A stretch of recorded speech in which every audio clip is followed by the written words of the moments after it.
Assalamualaikum warahmatullahi wabarakatuh. Bismillah walhamdulillah wassalatu wassalamu ala rasulillah wa ala alihi wa sahbihi wa mawalah. Fi hadzal madar syarif nu'azzi jami'a ahli baitil mujahidin asy-syuhada.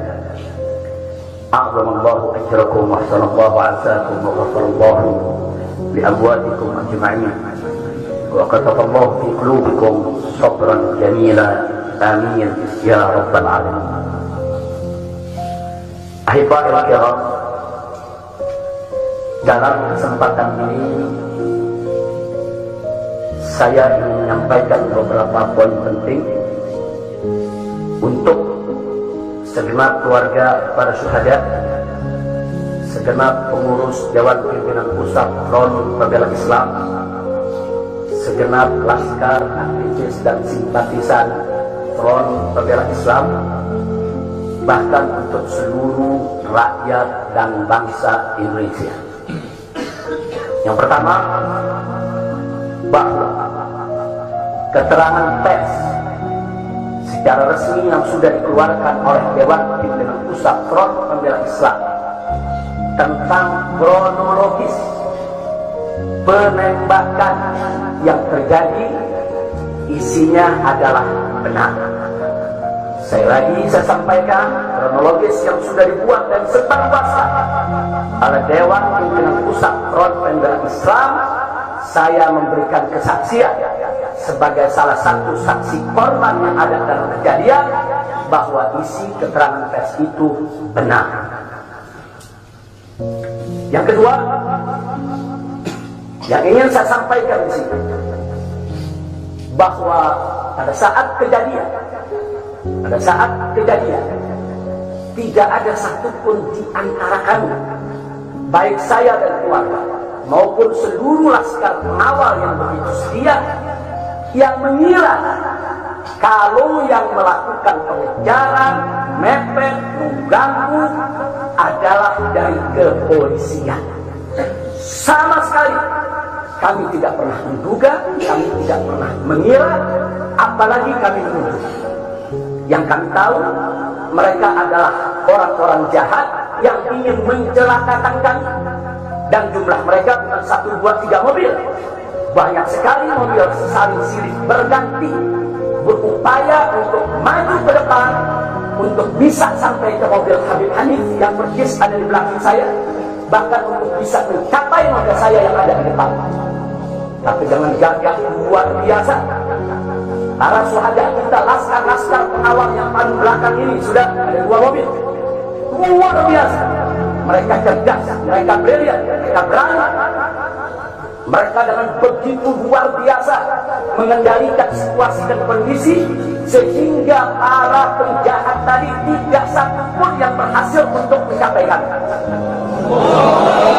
Ini menunjukkan bagaimana sigapnya mereka, cerdasnya mereka, pintarnya mereka, beraninya mereka tanpa senjata.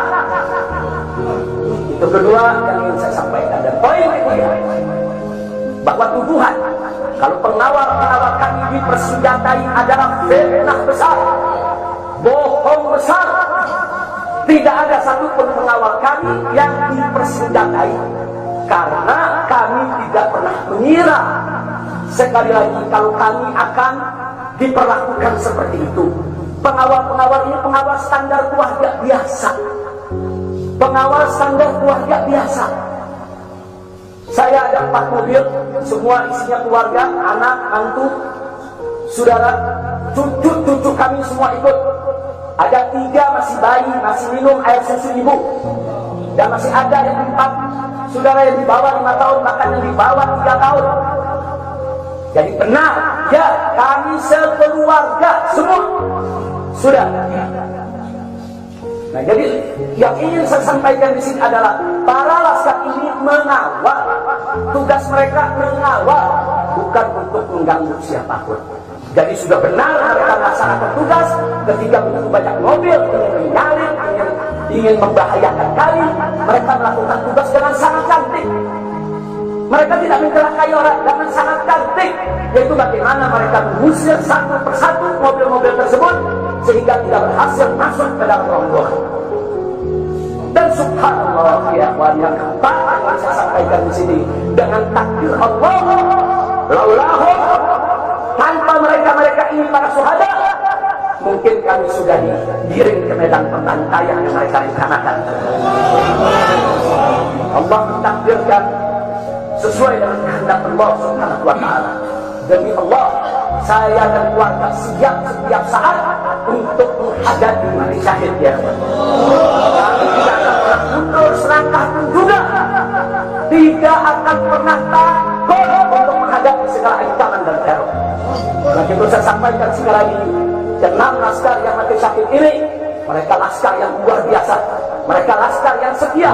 Bahkan Anda bisa dengarkan dalam rekaman-rekaman yang tersebar, yang viral di mana-mana ya ikhwan, bagaimana mereka tertawa, saudara senang begitu melihat saya dan keluarga semua sudah terbebas dari kejaran. Begitu mereka melihat saya dan keluarga semua sudah berhasil meluncur keluar dari kejaran, mereka senang. Padahal sebentar lagi mereka akan dibantai, mereka digiring ke medan pembantaian. Dan sampai saat itu kami tidak pernah tahu kalau mereka yang melakukan pembantaian adalah pihak kepolisian. Kami tidak pernah tahu, kami tidak pernah sudut, kami tidak pernah menuduh. Bahkan dalam keterangan pers Dewan Pimpinan Pusat Front Pembela Islam masih dicantumkan orang tidak dikenal. Karena kami tidak berani menuduh siapapun tanpa bukti, kami tidak berani menuduh siapapun tanpa saksi. Itu ajaran besar. Tidak boleh kita menuduh siapapun tanpa bukti dan saksi ya Pak. Tapi subhanallah, tak kalah dari pagi sampai siang, kami kerahkan laskar-laskar Kerawang dipimpin oleh pimpinannya masuk ke setiap rumah sakit di wilayah Kerawang, masuk ke setiap kantor polisi saudara di Kerawang, menyapu bersih itu jalan tol saudara, setiap rest area didatangi semua dalam rangka untuk mencari para saudara ini. Di mana mereka? Di mana mereka? Tapi subhanallah, akhirnya Allah buka mulut yang membantai saudara. Allah buka mulut mereka. Allah buka mulut mereka saudara. Tak bisa mereka sembunyikan saudara. Allah Maha Kuat, Allah Maha Besar, Allah Maha Kuasa.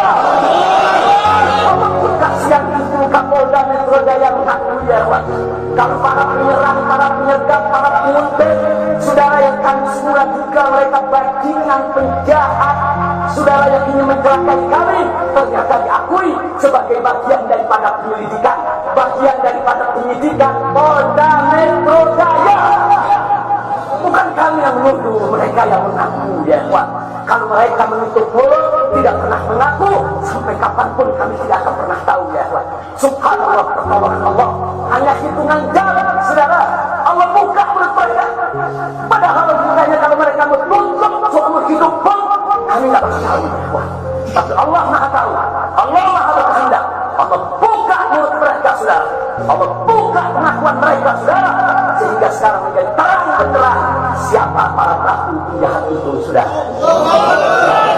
Ini poin-poin penting yang ingin saya sampaikan. Dan semalam saudara kita sudah membentuk tim untuk memeriksa secara utuh bagaimana kondisi daripada 6 jenazah syuhada kita. Saya sudah mendapatkan laporannya secara lengkap. Nanti pada saat akan kita adakan siaran pers secara nasional, dan saya sampaikan kepada semua seluruh bangsa dan rakyat Indonesia, kami akan menempuh jalur hukum secara prosedur. Kami akan kejar siapapun yang terlibat dalam pembantaian ini. Kami tidak akan biarkan mereka tidur tenang sampai mereka lari melawan semut. Kami tidak boleh. Maka itu saya minta kepada seluruh rakyat dan bangsa Indonesia, tahan diri, sabar. Kita hadapi dengan elegan, kita tempuh prosedur hukum yang ada.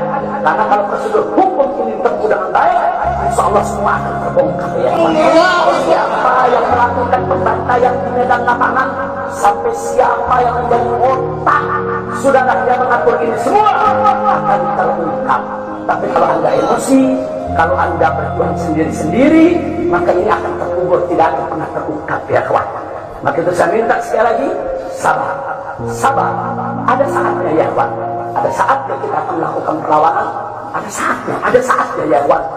Syuhada kita yang enam ini saudara, mereka sudah melakukan tugas jihadnya, menjaga habaib, menjaga ulama, dan mereka sudah mendapatkan hadiahnya dari Allah, mati sebagai syahid.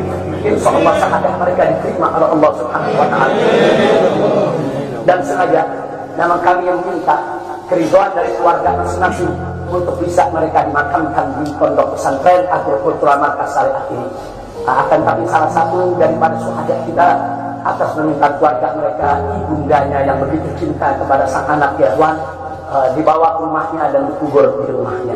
Jadi sekali lagi, mudah-mudahan semua syuhadanya menang ini diterima oleh Allah Subhanahu wa Ta'ala. Saya tidak ingin berpanjang lebar lagi, tapi sekali lagi bahwa DPP FPI sudah berkomitmen dengan seluruh ormas-ormas Islam yang ada ya Ikhwan. Anda bisa lihat bagaimana ormas-ormas Islam sudah memberikan pernyataan sikap dari berbagai kalangan, di mana kita kompak semua satu kata bahwa harus dibentuk tim pencari fakta independen yang melibatkan semua elemen, yang melibatkan Komnas HAM, Amnesty Internasional. Bahkan kami minta juga Komnas HAM anak untuk ikut berbuat, karena di dalam kejadian itu ada yaitu 3 bayi dan masih ada lagi yaitu 4 balita, karena 1 lagi balita dan salah seorang anak kerabat kami ya Pak. Jadi pada kejadian itu tidak kurang dari 12 wanita, 3 bayi dan 6 balita yang masih berada di bawah usia 2 tahun. Komnas HAM anak tidak boleh membiarkan, karena pada saat kejadian itu ada bayi-bayi kami yang ketakutan karena mobil itu meluncur 3 wajah tidak semestinya. Dalam goncangan mobil tersebut, bayi-bayi itu menangis, ibu-ibu itu menangis, mereka terteror, terintimidasi. Mereka bukan tidak takut, ini satu teror yang luar biasa. Nah, karena itu sekali lagi Komnas HAM perempuan, Komnas HAM anak, mereka semua harus ikut terlibat. Tidak boleh ketidakadilan, tidak boleh kezaliman semacam ini dibiarkan terjadi di negara kesatuan Republik Indonesia. Kalau hari ini kejadian sadis brutal seperti ini bisa menimpa saya dan keluarga, bisa menimpa 6 syuhada ini ya Tuhan, maka kalau dibiarkan besok akan bisa menimpa siapa saja warga negara Indonesia di negeri ini. Maka itu saya ajak semua elemen bangsa ini, dari mulai presidennya, DPR-nya, dan seluruh institusi kenegaraan terlibat, yaitu secara bersama-sama untuk mengungkap fakta yang sebenarnya, apa yang terjadi di balik semua ini. Itu saja yang ingin saya sampaikan. Sekali lagi ya Tuhan, malam itu saya dan keluarga keluar lewat dari jam 10 malam. Kenapa kami lewat dari 10 malam? Karena kami pikir kalau keluar jam 7 atau bakal maghrib banyak krodit macet di jalan ya Tuhan. Nah, lewat dari jam 10 supaya jalan agak senggang. Nah, kami harap sekitar jam 12 atau lewat kami sudah sampai di tujuan. Tujuan kami suatu tempat peristirahatan yang memang cocok buat kesehatan. Kami sedang membutuhkan sedikit waktu lagi untuk memulihkan yaitu tenaga kami, kesehatan kami. Dan selain itu juga saudara, kami tidak pernah menyangka kalau perjalanan kami malam itu sebetulnya sudah direncanakan oleh pihak lain untuk digiring ke medan pembantaian. Kami tidak pernah menyangka dan kami tidak pernah menduga. Tujuan kami hanya ke tempat peristirahatan, sehingga kalau jam 12 atau setengah 1 kami sudah sampai, kami beristirahat, dan subuh kami punya pengajian keluarga, baca Al-Quran, baca hadis, baca zikir, hanya khusus untuk keluarga kecil kami saja, untuk anak, menantu, cucu, dan untuk baby sister yang menemani cucu-cucu kami, itu juga untuk beberapa anggota kerabat kami. Jadi kami tidak pernah menyangka acara ini sebetulnya begitu sederhana, indah, saudara. Ternyata sedang digiring ke medan pembantaian, dan subhanallah akhirnya kami semua selamat. Berkat apa? Dengan takdir Allah, berkat perjuangan ke-6 syuhada ini ya Tuhan. Tanpa perjuangan ke-6 syuhada ini, mungkin kami saat ini tidak bertemu udara di sini. Maka itu saya sampaikan sekali lagi kepada keluarga para syuhada, keluarga para syuhada, Anda semuanya harus bersabar kepada Allah Subhanahu wa Ta'ala, ridho kepada keputusan Allah, dan jangan khawatir keluarga anda yang kembali kepada Allah ini mati sebagai syahid, Allah akan masukkan mereka ke dalam surganya, dan Allah akan berikan kepada mereka kelak syafaat untuk menolong seluruh anggota keluarga.